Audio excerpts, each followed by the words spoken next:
What's up, everybody? Salandia Hammond here, affectionately known as Suham Baby with Suham.com and with Money with Real Estate. So I am going to go to my page just to make sure I can hear myself and make sure it's not lagging. All right, it sounds really, really good. All right. I just want to come on here for about 5-10 minutes, talk to y'all, put some deposit some thoughts into your head, give you something to think about. Give you a little something to think about. You see the title. I think the title says something about sell one house a year and add additional $40,000 to $100,000 to your income, right? First of all, let me put the disclaimer out there. I'm not a financial advisor. I'm not an attorney. I'm not an accountant. None of that stuff. Your results may vary because I don't know if you're going to work as hard as me. But what I can tell you is that it is possible the things that I am about to share with you right now on this broadcast in the next 9.5 minutes. And I'm going to really try to keep it to 9.5 minutes. In the last 2 minutes, I'll leave it for any questions that you guys may have. But have you ever thought about, right? Just, a lot of people like quit your job. But some people love their jobs. And if you love your job, man, why should you quit your job if you love your job?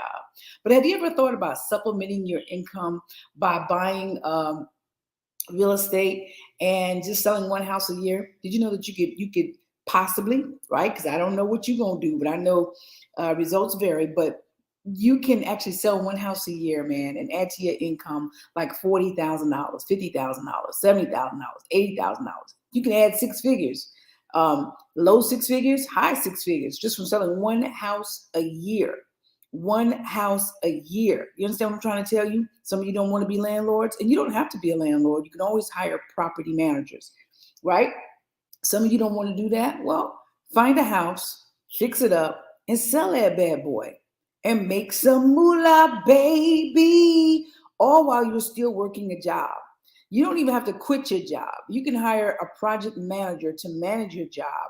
Or if you've got great contractors, right, and you feel confident in giving them instructions and they can carry it out, you can work your job. You ain't got to hire a project manager. But I do recommend hiring a project manager, someone who's going to watch your bottom line, someone who's going to make sure the contractors are on site, and someone who's going to make sure the job is done right.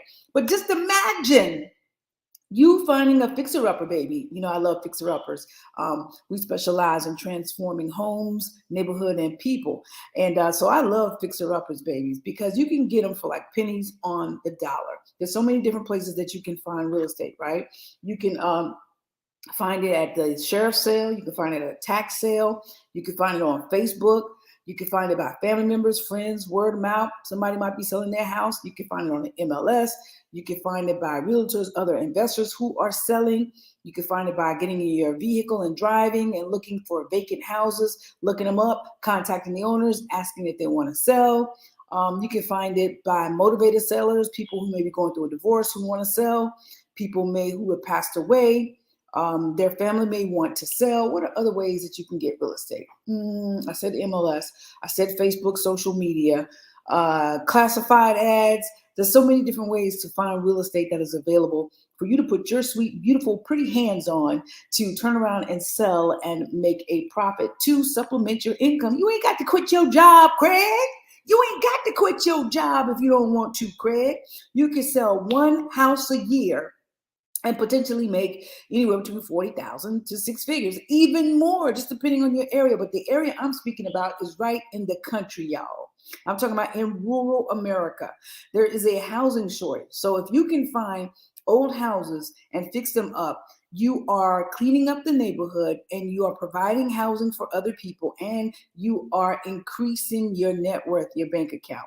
So again, I told you how different places you can go find houses, right? There's so many other different ways you can find houses, but those are just some off the top of my head real quick, how you can find the houses. Now, so how do I get the contractors to fix these houses? Because the contractors don't work. They don't want to show up. They don't do a good job. Listen, baby, I feel your pain, but there are still some great contractors out there. I found a few.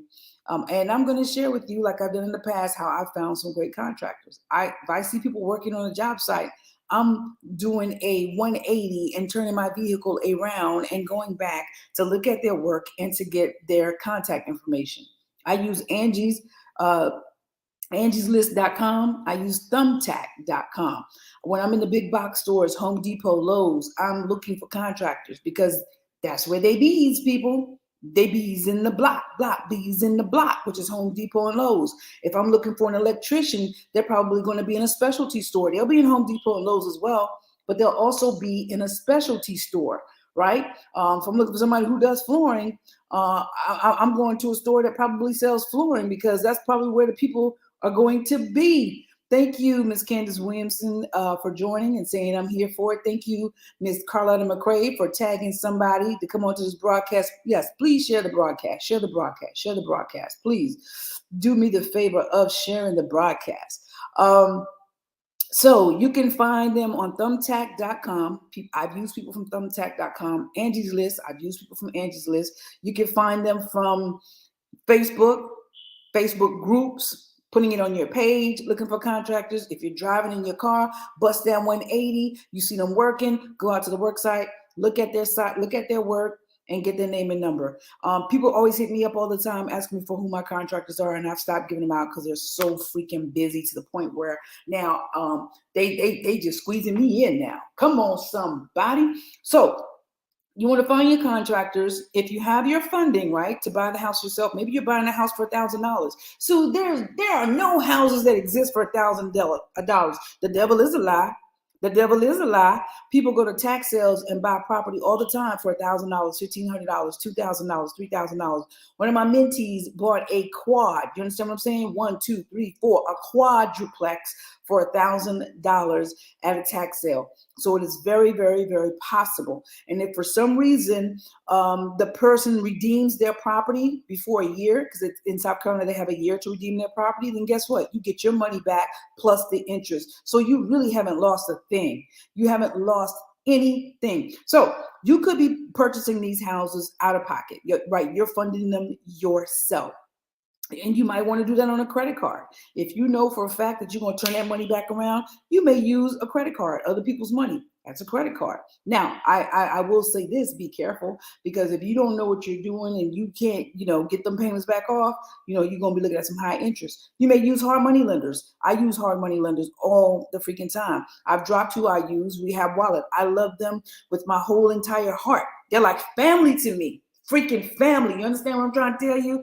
Rehab Wallet is like family to me. Rehabwallet.com, hard money lenders. Now, recently, I'm about to enter into a deal with private investors. Private investors are people like your family, your friends, or other investors who see what you're doing and they want to invest in you, right?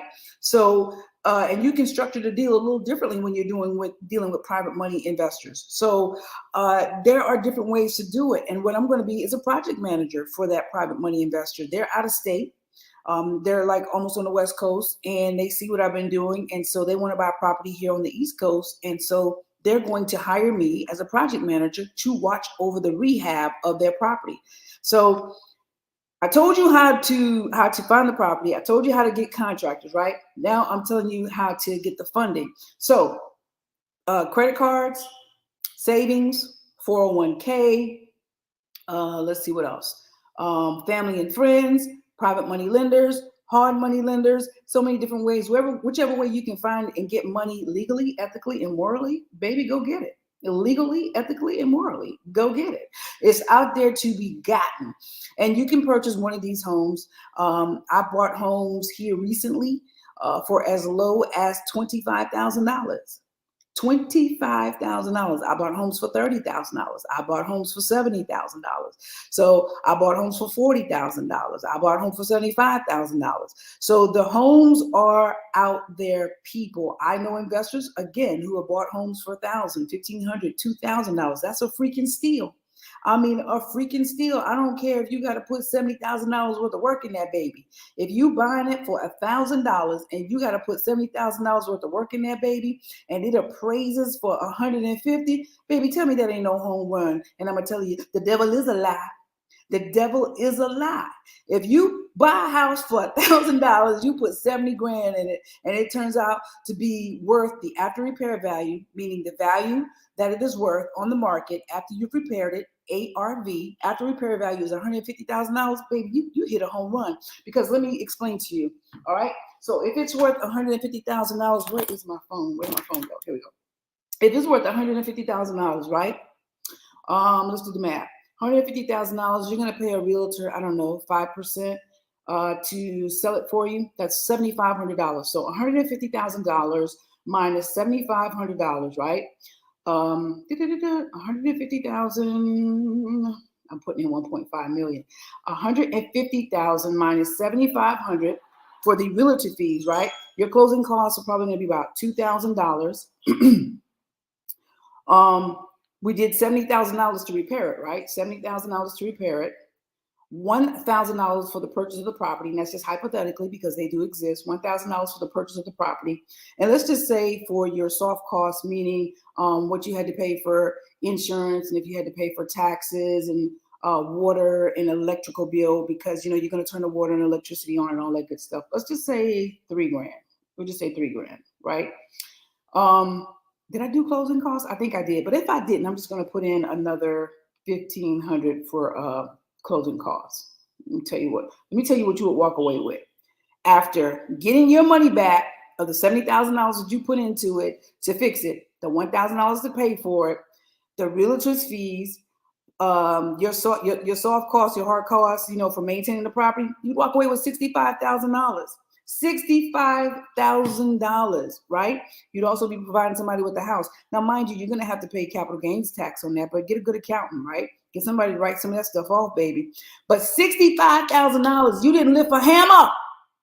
You didn't drive one nail. Nothing. All you did was identify a property, purchase the property, get your contractors lined up, right? Make sure that they did the work, get the work done, then go find you a freaking realtor, a good realtor. Y'all know who I love, Maggie Cooper. I love all y'all realtors. Y'all doing the dang on thing, okay? I love all y'all. When I see that y'all going to the closing table, I comment or I love you all. But I happen to work with Maggie Cooper Realtor, right? So get you a realtor, put the property on the market, and sit back and wait for it to sell. That's what you do. And then you get to the closing table, and then you walk away with either a check or the money deposited in your freaking account. Do that one time a year, guys. Bring home an extra $30, $40, $50, $60, $70, $80, $90, $100, $120,000 right here in the country, in King Street, in Lake City. All right. Florence is not so country, but you're going to probably bring home more in Florence because it's a bigger market, right? It's a more attractive market, right? The houses sell for more. So I just wanted to put that in y'all head just to think about that thing. You ain't got to quit your job, Craig. You can actually do this while still working a job. Now, I'm not going to tell you that it's easy, but it is simple. And when you get a process down pat, hey, y'all can come on in. When you get a process down pat, right, it becomes like riding a bike, right? You know how to do it. I think the probably the most challenging thing is really finding a great deal, but the deals do exist. And then probably the contractors. And this is what I've been telling people, and I don't subscribe to a lack mentality. I really, really don't, but I do subscribe to a common sense mentality.